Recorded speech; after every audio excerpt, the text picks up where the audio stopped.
Welcome, dear travellers, and a very happy new year to all. To begin our first story of the year, let us gather around the hearth and explore the gifts bestowed upon the 7 dwarven lords. Don't forget to like and subscribe as we embark on this journey together. There's always a place by the fire here at the Cozy Green Dragon. The gift of the 7 rings. In the Second Age of Middle-earth, Sauron, in the guise of Annatar, deceived the peoples of the world into forging powerful artifacts.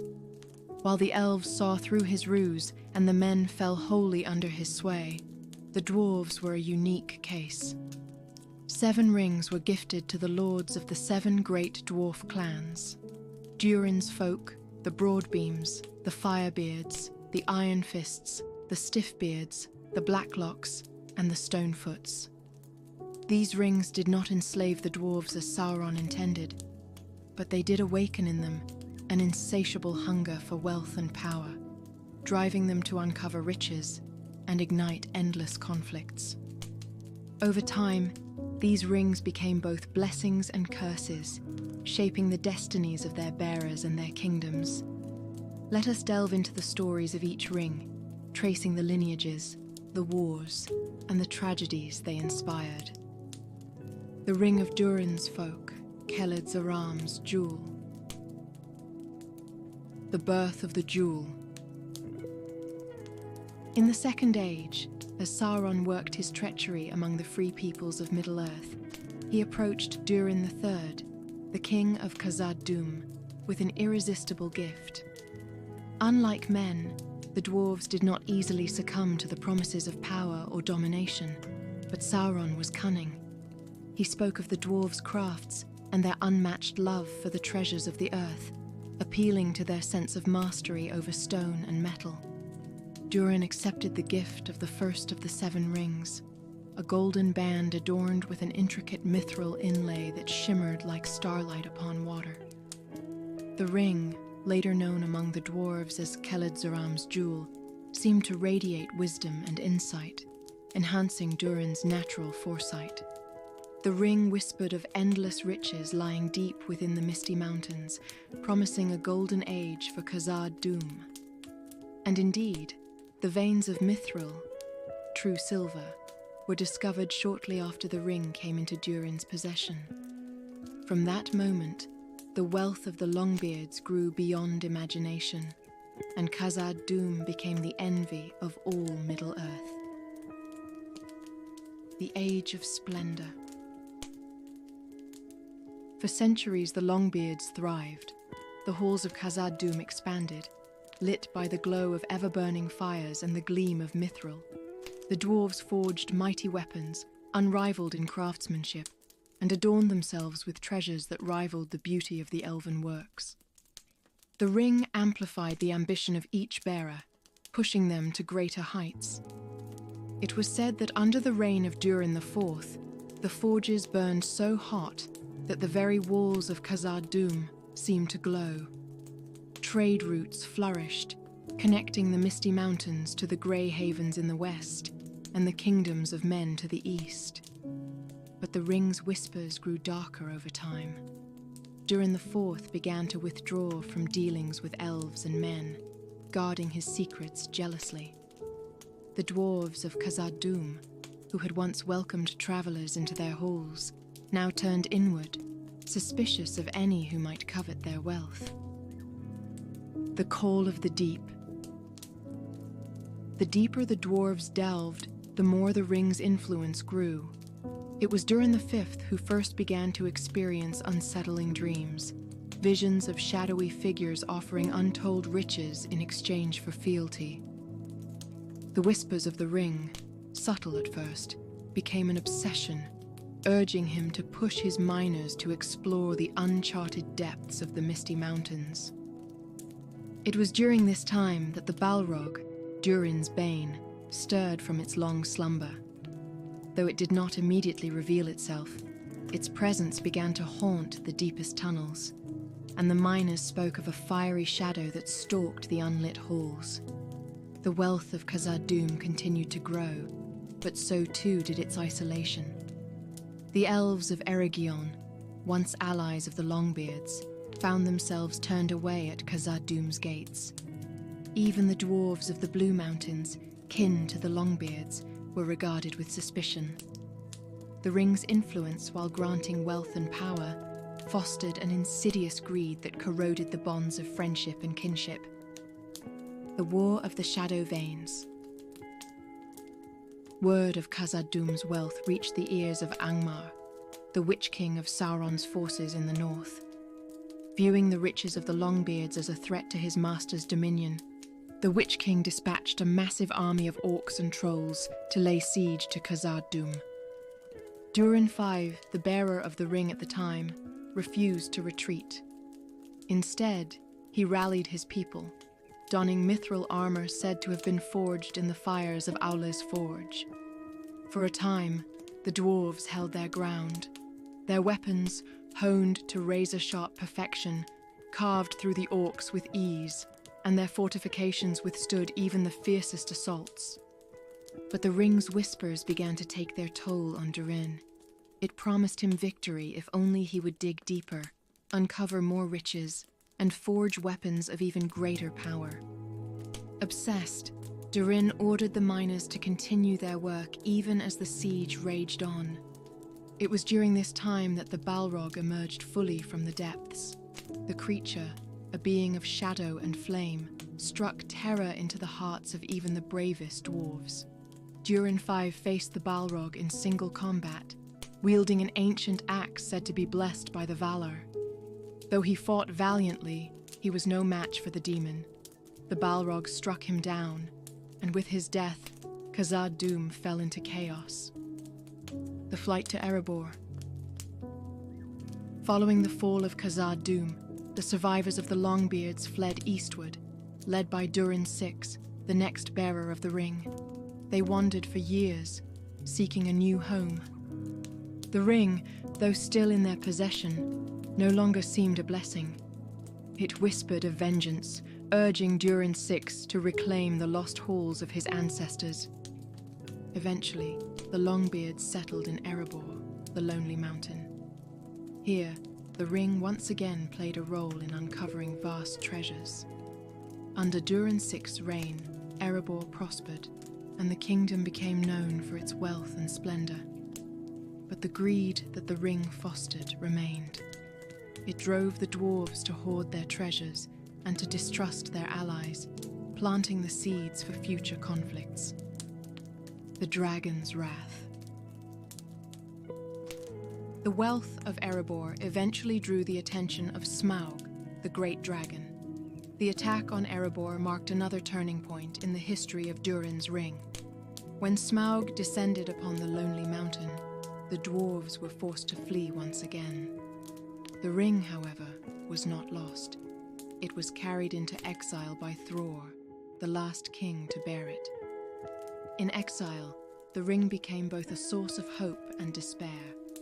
Thror clung to it as a symbol of his lost kingdom, but its whispers of wealth and power began to twist his mind. It was under the ring's influence that Thror attempted to return to Moria, seeking to reclaim the lost glory of Khazad-dûm. His death at the hands of the orcs of Moria sparked the War of the Dwarves and Orcs, a conflict that would cost the Longbeards dearly. The ring's final fate. By the time of Thorin Oakenshield, the ring had faded into legend. Though it was said to still exist, its influence waned as Sauron's power grew in the Third Age.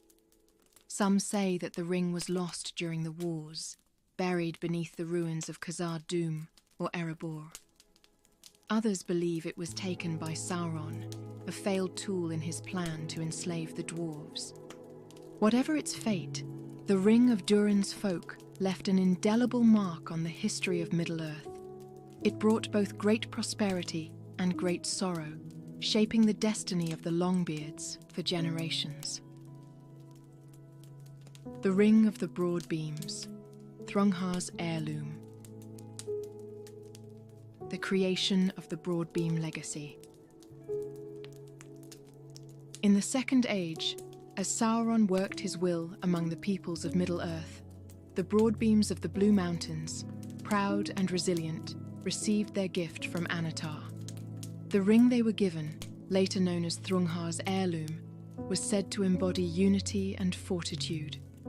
It shone with a golden hue, laced with emerald green veins, evoking the mountains and forests of arid Luin. The ring was entrusted to King Thrunghar the Steadfast, a dwarf of great wisdom and strength, who ruled over a scattered people seeking to reclaim their place of prominence after the ruin of the First Age. Thrunghar accepted the ring with the hope that it would guide his people into a new era of prosperity and strength, the founding of Nogrod and Belagost.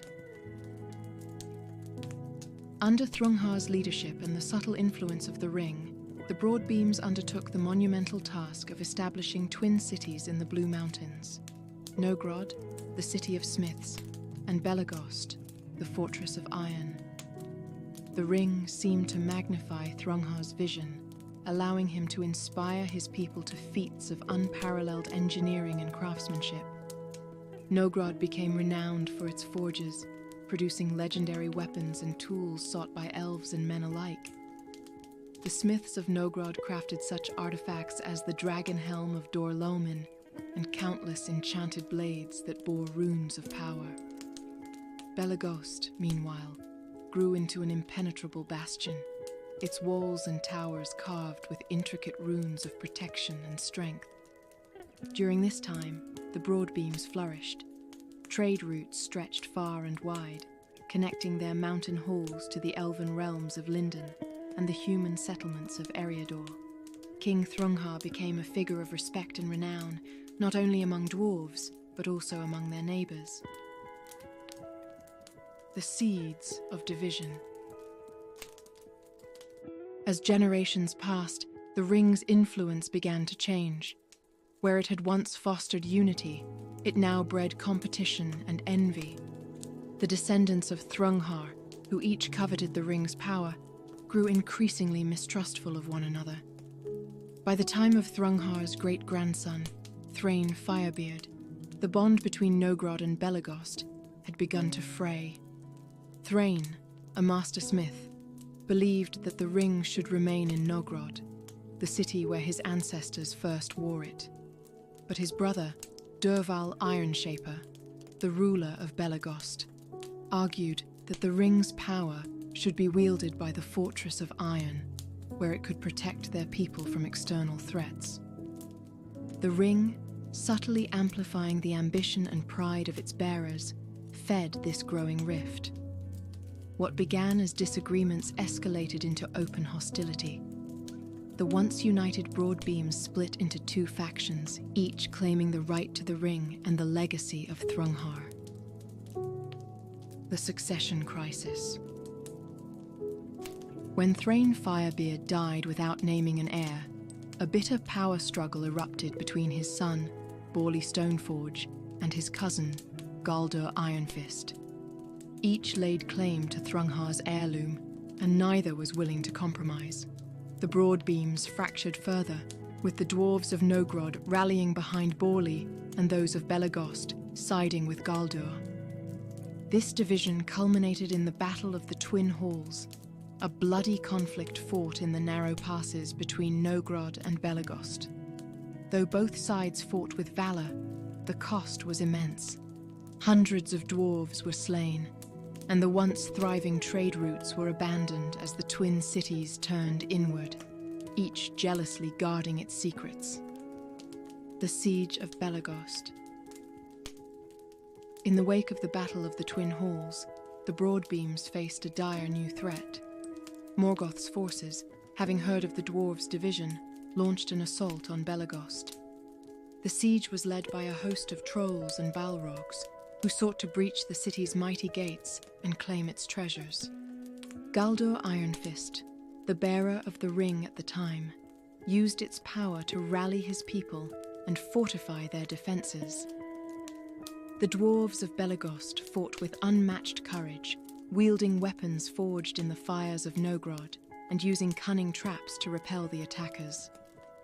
Despite their valor, the siege dragged on for months and supplies dwindled. In a desperate bid to save his people, Galdur led a final charge against the besieging forces, wielding an axe that glowed with the light of the ring. Though he succeeded in slaying the troll captain and driving the enemy back, he was mortally wounded in the battle. With Galdur's death, the ring passed to his son, Thraelin Stonehelm, who vowed to avenge his father and restore unity to the Broadbeams. However, the cost of the siege left Belegost weakened, and its glory began to fade. The decline of the Broadbeams. The aftermath of the siege of Belegost marked the beginning of a long decline for the Broadbeams. While the ring-bearers of Nogrod and Belegost continued to wield its power, they could not undo the damage wrought by centuries of division and conflict. The once thriving cities of the Blue Mountains became shadows of their former selves, their halls growing quiet as their people scattered across Middle-earth. Thraelin Stonehelm, the last recorded bearer of Thrunghar's heirloom, vanished during an expedition into the deep places of the mountains. Some say he sought to uncover a hidden treasure hoard that the ring had revealed to him in a dream. Others believe he fell victim to the whispers of the ring, driven to his doom by its insidious promises. The fate of the ring remains a mystery. Some legends claim it lies buried beneath the ruins of Belegost, waiting to be rediscovered. Others suggest it was lost in the depths of the earth, where it lingers as a relic of the Broadbeams' glory and their downfall. The Ring of the Firebeards, Baraz Angan, the Ember Crown. The Forging of Baraz Angan. Among the 7 rings given to the dwarves, one was destined for the Firebeards, a clan known for their fiery tempers, unyielding resolve, and unmatched skill in metallurgy. This ring, called Baraz Angan, or the Ember Crown in Khuzdul, gleamed with the ruddy hue of molten iron. Inlaid with tiny rubies that caught the light like sparks from a forge, it was as much a symbol of the Firebeards' fiery spirit as their deep connection to the volcanic heart of Middle-earth.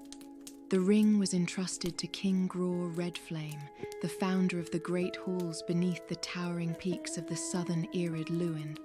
A master smith, Gror saw the ring as both a blessing and a responsibility, a tool to unite his people and a talisman to guide their burgeoning kingdom toward greatness. The founding of Barad-dûr. With Baraz Angan in his possession, Gror led his people to the southernmost reaches of the Blue Mountains, where they established the fortress city of Barad-dûr, named in honor of the ring. Situated near the fiery forges of the earth, Barad-dûr became a center of innovation and craftsmanship. The Firebeards, inspired by the ring, forged weapons and armor of unparalleled strength, embedding their creations with runes of fire and endurance. Under Gror's leadership, the Firebeards flourished. The Ember Crown seemed to amplify his charisma, allowing him to rally his people behind a singular vision. It was said that with the ring's guidance, the Firebeards unlocked secret techniques of metallurgy, creating alloys that no other race could replicate. But the ring's whispers began to take hold. It spoke to Gror of the untapped power beneath the mountains, urging him to dig deeper and harness the Earth's fiery core. What began as a dream of progress slowly turned into an obsession. The Forging Wars. As Barad-dûr's wealth and power grew, so too did its envy among other clans. The Firebeards' neighbors, the Broadbeams, accused them of hoarding secrets that could benefit all dwarves. Relations between the two clans soured, leading to a series of skirmishes known as the Forging Wars. Gror, guided by the Ember Crown, refused to share his clan's techniques, believing that the Firebeards were destined to rule among the dwarves. The ring amplified his pride, making compromise impossible. The forging wars raged for decades, leaving both sides weakened. In the end, the wars were settled not by swords, but by words. A council of dwarven kings intervened, urging Gror and his counterpart in the Broadbeams to cease their feud. While peace was restored, the scars of the conflict lingered, and the Firebeards became more isolated, retreating into the depths of Barad-dûr. The awakening of the fire serpent. Centuries after the forging wars, the whispers of Barad-dûr grew more insistent. The ring now spoke of a great power slumbering beneath the mountains, a power that could secure the Firebeards' dominance for all time. King Thraran Embermaul, a descendant of Gror, heeded these whispers and ordered his miners to delve deeper than ever before. In their search for the Earth's fiery heart, the dwarves of Barad-dûr awoke a creature of unimaginable terror. Thramuluk, the fire serpent, an ancient worm wreathed in flames. The dragon erupted from the depths, laying waste to the lower halls of Barad-dûr and slaughtering countless dwarves in its rage. Thraran, wielding the ember crown and a hammer forged with runes of fire, led his warriors in a desperate battle against Thramuluk. Though the dwarves fought valiantly, they could not overcome the dragon's fury. Thraran himself fell in the battle, consumed by the very flames he sought to control. The survivors of Barad-dûr were forced to flee, abandoning their once great city to the fire serpent. The Ember Crown, however, was not lost. It was carried into exile by Thraran's son, Throri Redfury, who vowed to reclaim their homeland. The Exodus and the Fall of Throri. The Firebeards, now a wandering people, sought refuge in the kingdoms of other dwarves. While some welcomed them as kin, others viewed them with suspicion, blaming the arrogance of Barad-dûr's rulers for their downfall. Throri, burdened by the Ember Crown's whispers, became increasingly erratic. The ring promised him vengeance against Thramuluk, urging him to gather an army and reclaim Barad-dûr. Throri's obsession drove him to alienate his allies, and his fiery temper led to clashes even with his own kin. In his final days, he journeyed alone into the ruins of Barad-dûr, seeking to confront the dragon. Legend says that Throri's last stand against Thramuluk was a battle of fire and fury, with the king wielding the Ember Crown's power to its fullest. Though he wounded the dragon, he was ultimately slain, and the ring was lost amid the smouldering ruins of Barad-dûr. The legacy of the Ember Crown. The fate of Barad-dûr remains shrouded in mystery. Some believe it lies buried in the ashes of Barad-dûr, guarded by Thramuluk. Others claim it was taken by Sauron, who sought to corrupt the Firebeards through their greed and pride. What is certain is that the Ember Crown left a lasting mark on the Firebeards. It brought them greatness, but also tragedy, shaping their history and their identity. Even in exile, the Firebeards remembered the glory of Barad-dûr and the lessons of their fall, a tale of ambition, pride, and the destructive power of unbridled fire. The Ring of the Ironfists, Dursgran, the Forge Heart. The origin of Dursgran. Among the 7 rings bestowed upon the dwarven clans, the Ironfists received one called Dursgran, meaning Forgeheart in Khuzdul.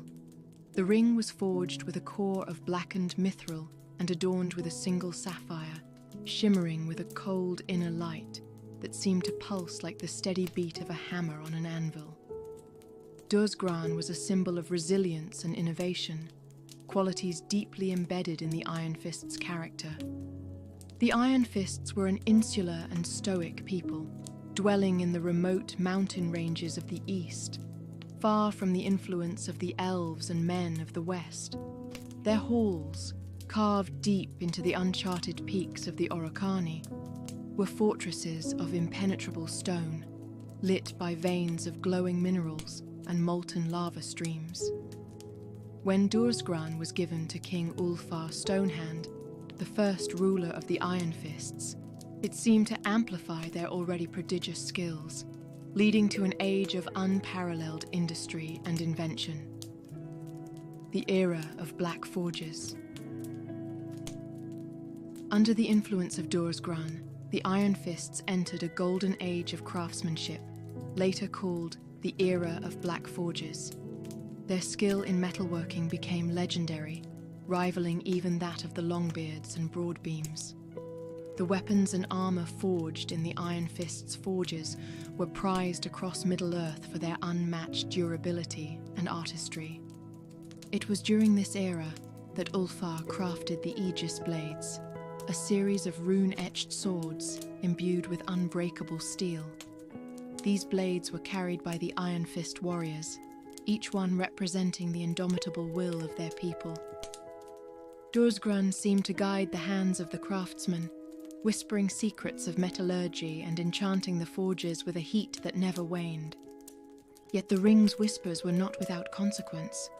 The more the Iron Fists relied on Dursgran, the more its influence seeped into their culture. Greed and ambition began to grow among their leaders, and the drive to expand their wealth and power overshadowed their once harmonious way of life.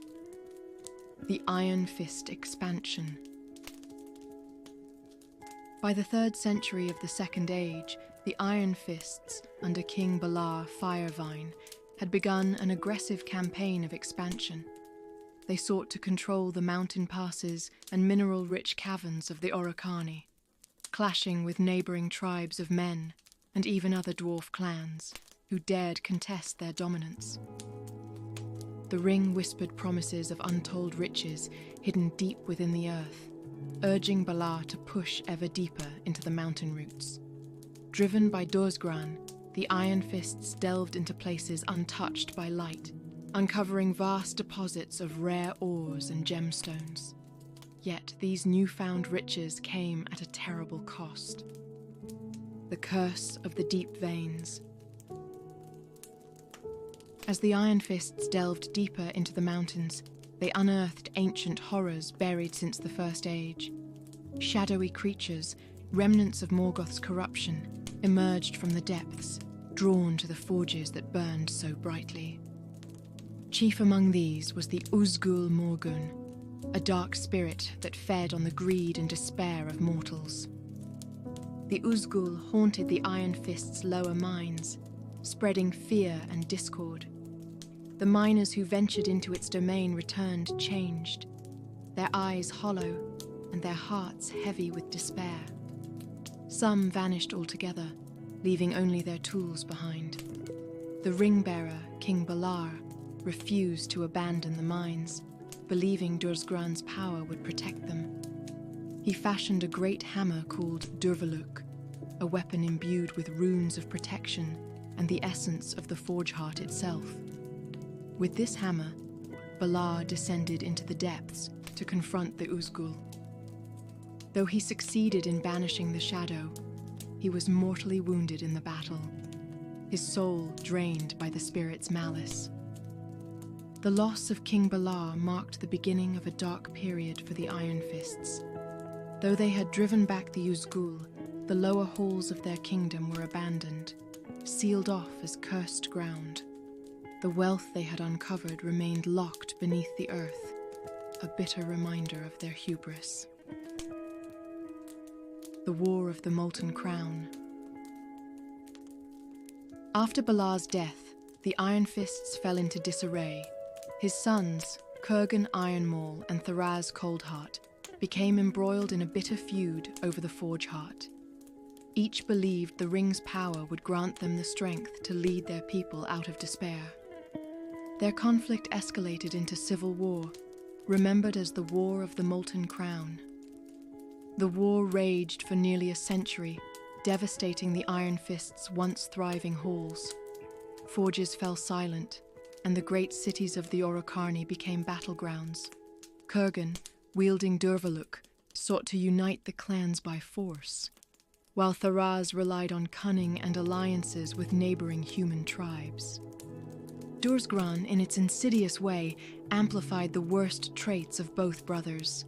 Kurgan's anger grew uncontrollable, leading him to destroy entire sections of the kingdom to deny them to Tharaz.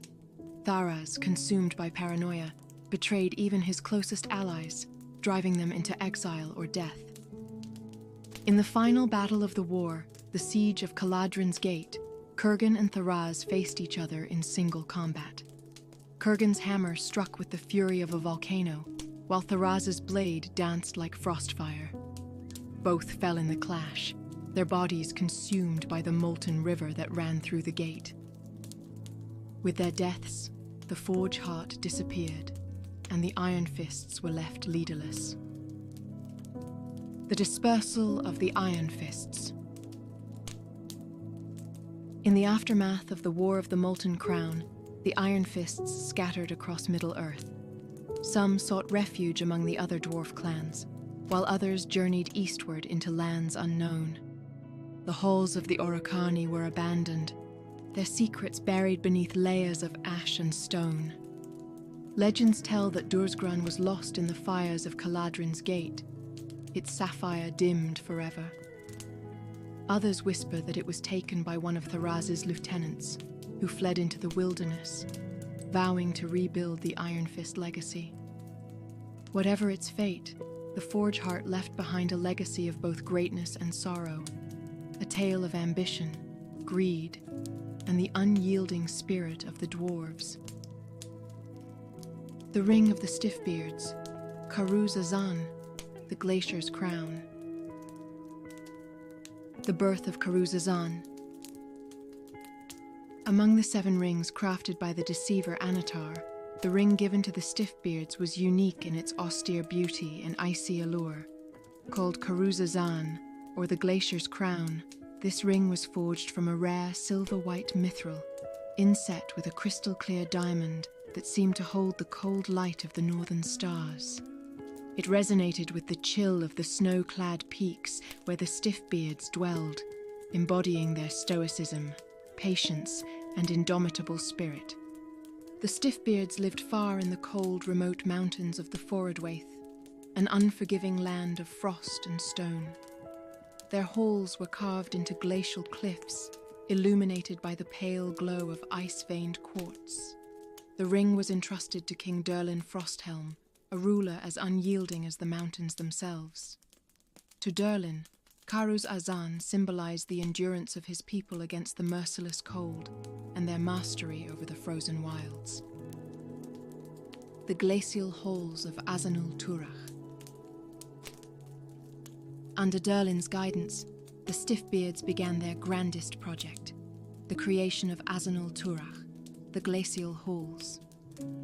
Situated at the heart of a vast frozen plateau, Azanul Turach was both a fortress and a monument to dwarven resilience. Its walls, hewn from glacial stone and reinforced with enchanted ice, could withstand both the elements and the armies of men and orcs. The Glacier's Crown amplified Durin's vision, urging him to push the boundaries of dwarven engineering. The Stiffbeards carved vast caverns beneath the ice, where rivers of glacial meltwater powered intricate mechanisms, turning grinding stones and forging hammers. The halls were adorned with shimmering ice sculptures and crystalline pillars, making them a marvel unmatched in Middle-earth. But the ring's whispers soon began to twist Durin's mind. It spoke of secrets buried in the ancient glaciers, treasures hidden beneath millennia of ice. What began as a dream of creation turned into an obsession with uncovering what lay frozen in the depths. The Ice Warden's Pact. The Stiffbeards' exploration of the glacial depths uncovered strange artifacts, relics of an age before even the First Age. Among these were fragments of armor and weapons forged in a style unknown to the dwarves, as well as the remains of ancient beings encased in ice. Fearing these discoveries, Durin formed the Ice Warden's Pact, a secretive order sworn to guard the deep places of Azanul Turach. Led by Durin's eldest son, Tharun Frostbane, the Ice Wardens delved deeper into the ice, mapping caverns and cataloguing the relics they found. Yet, as they ventured further, they encountered shadows that moved without light and whispers that echoed through the frozen halls. The glacier's crown seemed to guide them, urging them to press on despite the growing unease. One fateful expedition uncovered a massive frozen chamber containing a colossal figure encased in ice, an ancient giant, its features distorted and monstrous. The ring whispered to Durin that this being, if awakened, could bring about an age of unimaginable power for the Stiffbeards. The Awakening of the Frost Fiend.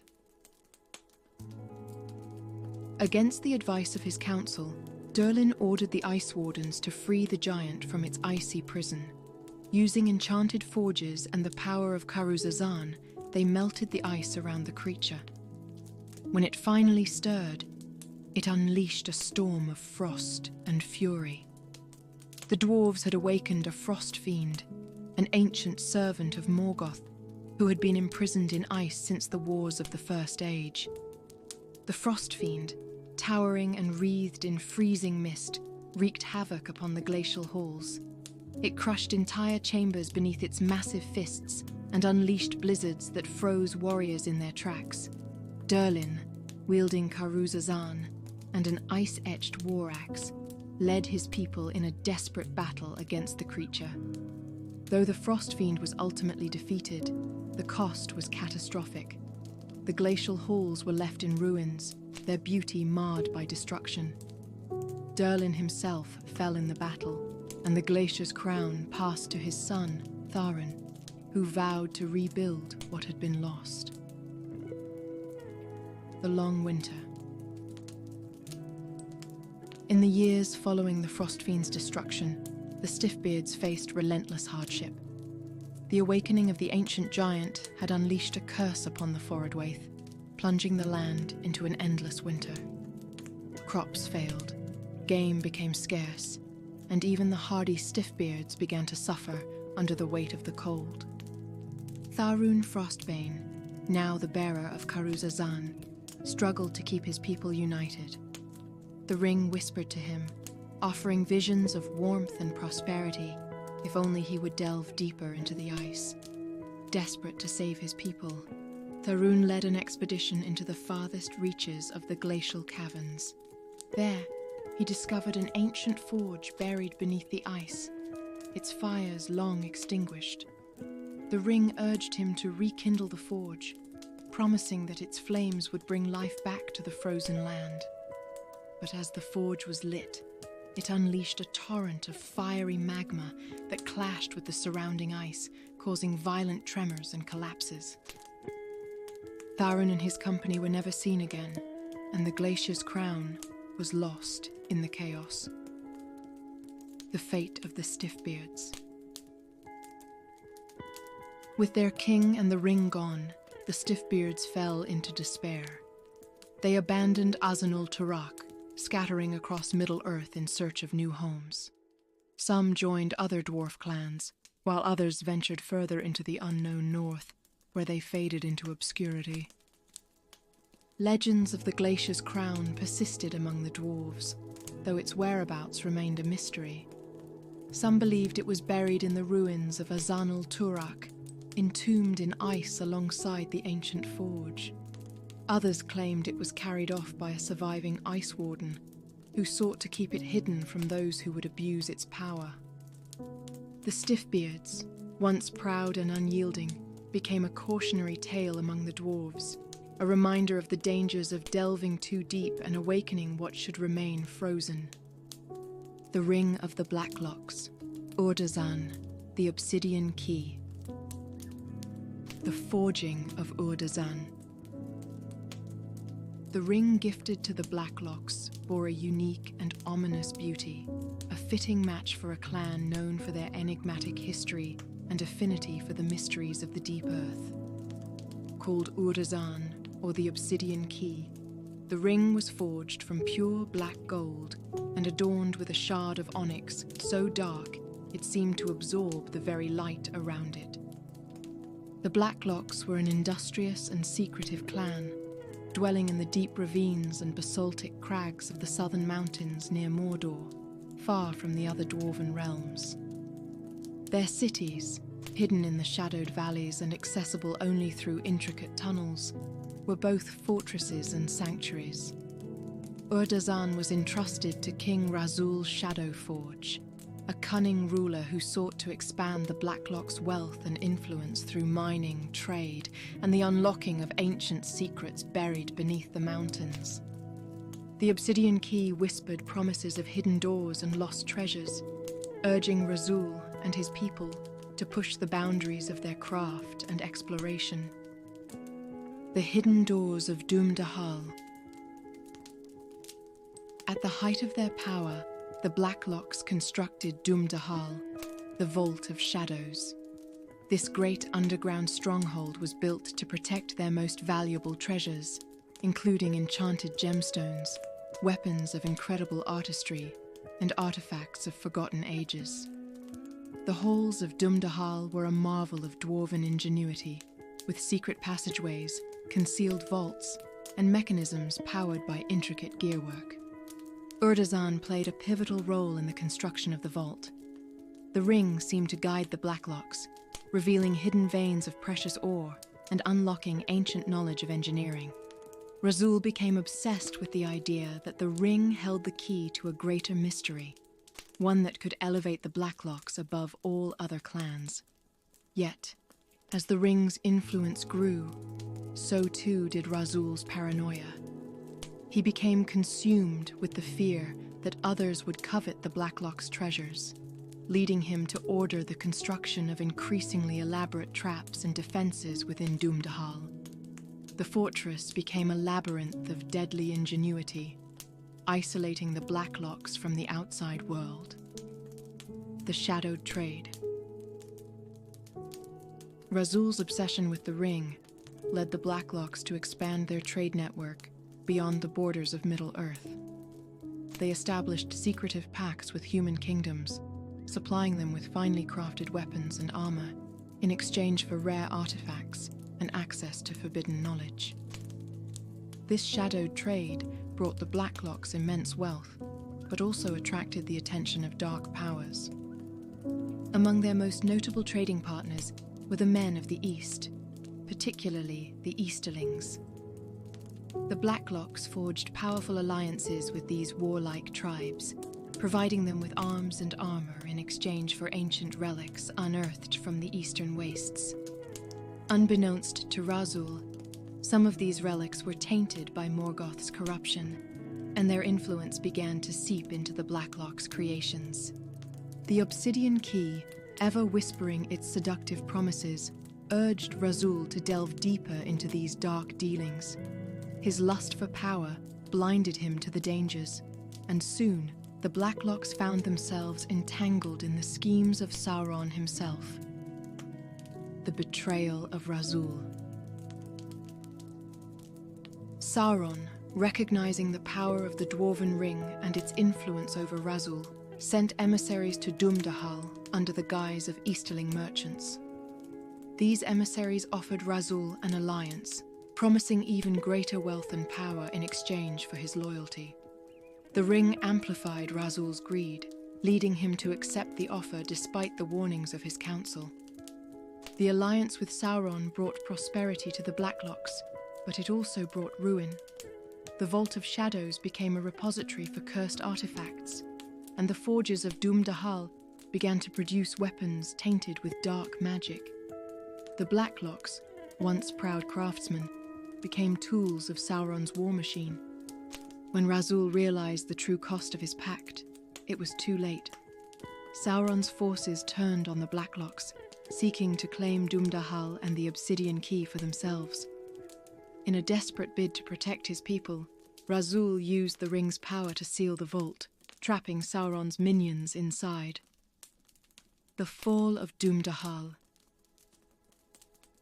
Though Razul's sacrifice saved the Blacklocks from immediate destruction, the clan was left broken and scattered. The survivors fled their ruined halls, taking with them what treasures they could carry. Razul himself was never seen again, and the obsidian key was presumed lost within the sealed vault of shadows. Over the centuries, the Blacklocks became wanderers, their once proud legacy reduced to whispers and half-forgotten tales. The ruins of Dum-Dahal became a place of legend, said to house both unimaginable riches and unspeakable horrors. Few dared to seek it out, for it was said that the ring's power still lingered within, corrupting all who ventured too close. Legacy of the Blacklocks. The story of the Blacklocks and Urdazan serves as a grim reminder of the dangers of ambition and the seductive power of the Seven Rings.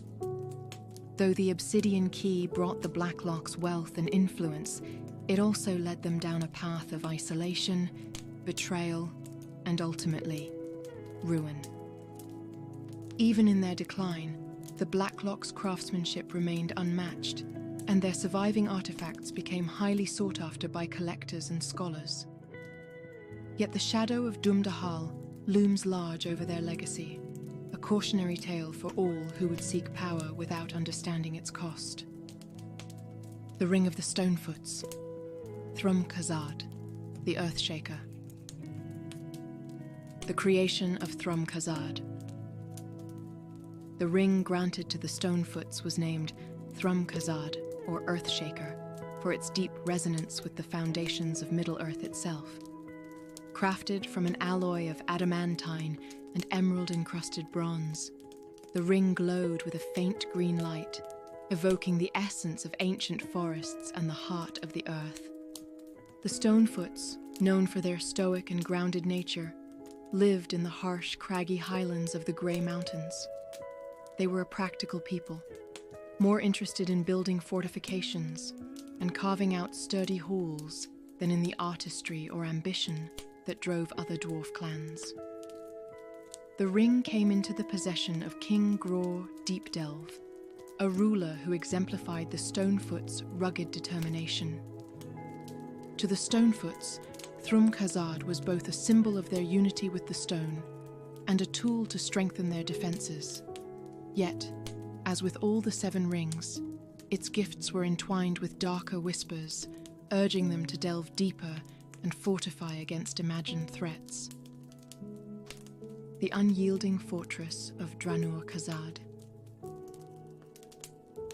Under King Gror's guidance, the Stonefoots embarked on an ambitious project to construct Dranur-Khazad, the unyielding fortress.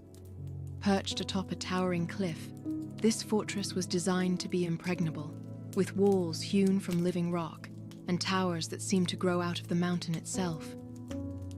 The ring magnified the strength of their stonework, allowing the Stonefoots to carve and shape stone as though it were clay.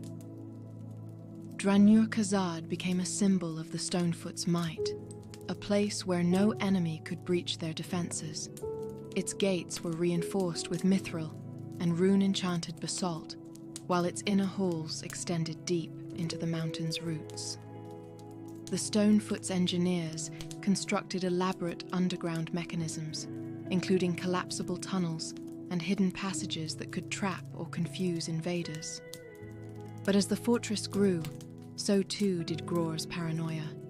The whispers of Thrum-Khazad fed his fears, warning of unseen enemies and impending disasters. The king ordered his people to delve ever deeper into the earth, seeking to uncover resources and build defenses that would protect them against any threat. The delving of the deep roads. The Stonefoots delving into the mountain depths uncovered a vast network of ancient tunnels, which they called the Deep Roads. These tunnels, long abandoned, stretched across leagues of Middle-earth, connecting the Stonefoots' halls to distant lands. At first, the discovery was seen as a blessing, providing new veins of ore and a means of trade with other dwarven clans. Yet the deep roads were not empty. Strange sounds echoed through the tunnels, scraping, shuffling, and the faint, mournful cries of unseen beings. Scouts who ventured too far into the darkness often failed to return, and those who did spoke of shadows that moved like living things. Gror, driven by the ring's whispers, dismissed these warnings.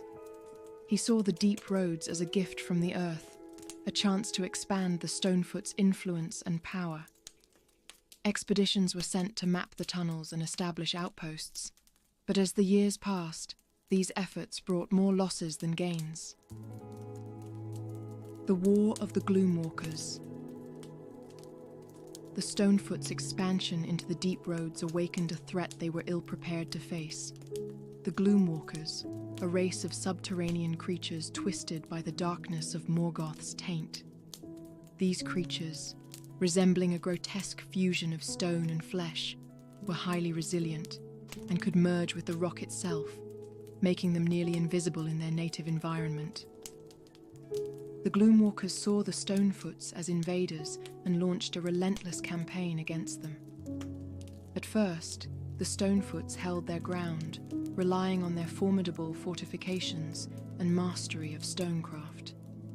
But the Gloomwalkers' ability to bypass defenses through the rock itself made them an insidious enemy. Gror, still wielding Thrum-Khazad, believed the ring could give him the power to crush the Gloomwalkers.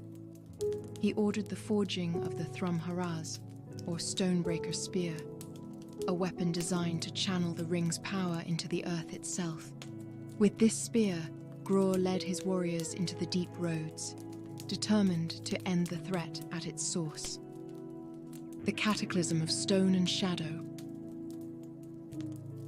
The final battle between the Stonefoots and the Gloomwalkers took place in the deepest chambers of the deep roads, near a massive underground chasm known as the Fissure of Barad-dûm. Gror, wielding the Stonebreaker spear and emboldened by the ring, struck the earth with all his might, unleashing a wave of seismic energy. The ground trembled and the chasm collapsed, burying the Gloomwalkers and much of the Stonefoot army. Though the creatures were defeated, the cost was devastating. The collapse triggered a chain reaction of cave-ins throughout the deep roads, cutting off many of the Stonefoot settlements and severing their connections to the outside world. Gror was never seen again, and the Stonebreaker spear, along with Thrum-Khazad, was lost in the ruins. The survivors returned to Dranur-Khazad, but their fortress, though intact, felt hollow without their king and the countless lives lost in the deep roads. The decline of the Stonefoots. In the aftermath of the battle, the Stonefoots became a fractured people. Isolated in their fortress and cut off from trade, they struggled to maintain their way of life. Many clans left the Grey Mountains in search of new homes, while others faded into obscurity, becoming little more than legends among the other dwarves. Thrum-Khazad was never recovered, and its fate remains a mystery. Some believe it lies buried in the fissure of Barad-dûm, waiting to be uncovered by those bold, or foolish, enough to delve into the ruined deep roads. Others claim it was taken by one of Gror's surviving lieutenants, who fled the collapse and sought to hide the ring from the world. Legacy of the Earthshaker. The tale of Thrum-Khazad and the Stonefoots is one of both resilience and tragedy. Though the ring amplified their strength and ingenuity, it also led them to their downfall, driving them to awaken forces beyond their control. Today, the story of the Stonefoots serves as a somber reminder of the dangers of delving too deeply, both into the earth and into the promises of power whispered by the rings.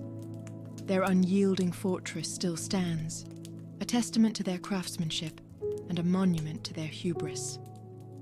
Outro, the legacy of the Seven Rings.